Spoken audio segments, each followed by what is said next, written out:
comrades, this is Shetty here, and as you guys can tell by the title, inside today's video, I'm going to be doing my review of Ruin Me, so let's get right into it. So, going into this movie, I was kind of excited. This is a Shudder original, and Shudder is a channel completely dedicated to horror. I watched the movie Haunt, which is also an original by the channel, around 2 months ago, and I really enjoyed that. And essentially, this movie is about 6 people who sign up for this thing called Slasher Sleepouts, which is basically this slasher movie reenactment, but they soon realize the stuff that they're seeing may not be fake. And I did enjoy this movie for the most part. At least it was entertaining. That's really all I want out of a movie like this. The script is terrible. There's horrible dialogue. This honestly feels like a first draft because there's so many plot holes and things that don't add up in this movie. The characters are super one-dimensional and forgettable. They're just your standard slasher characters. Besides Larry, I thought he was really entertaining. He was easily the best part of the film until he died, and the movie, for me at least, really started to fall apart around halfway through, and that's kind of whenever Larry died, but it wasn't because of him.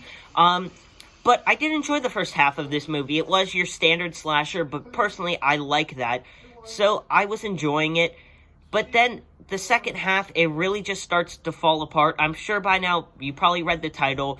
This film has one of the worst twists I've seen in a while, so we should probably get into that.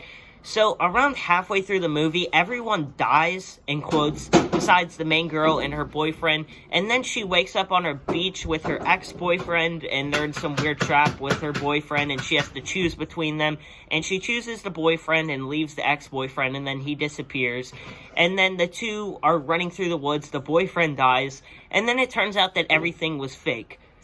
It was all part of the slasher sleep out thing or whatever, but it looked really real, and she seems happy that it was fake. Like, I would be relieved, but I feel like that would be kind of a traumatic experience, like thinking that your boyfriend died and you see all these other people die.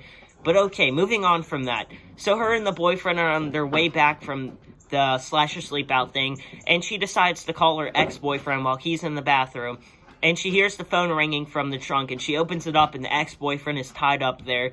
And then it turns out the boyfriend is evil and his friend owns slasher sleepouts, and he did this to try to get her to choose between them, and then he tries to kill her, which doesn't really make sense because of what we've seen of his character. It seems very out of place for him to do this.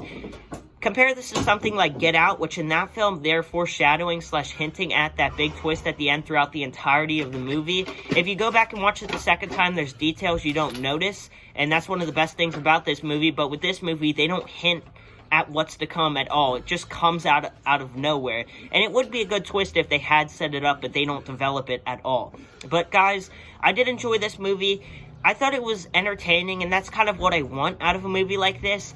I would have much preferred this to just be a standard slasher instead of trying to tell this weird, compelling story about a girlfriend and her ex-boyfriend. It was just kind of stupid, and it really fell apart around halfway through. But I would maybe recommend checking it out if you are a fan of the slasher genre. So guys, right now, I'm going to give Ruin Me a 6 out of 10. That's the video. Hopefully you guys did enjoy it. If you haven't done so, make sure to drop a like, subscribe, and turn that post notification bell. And I will see you guys with my next video. This is Shay signing off. Peace out.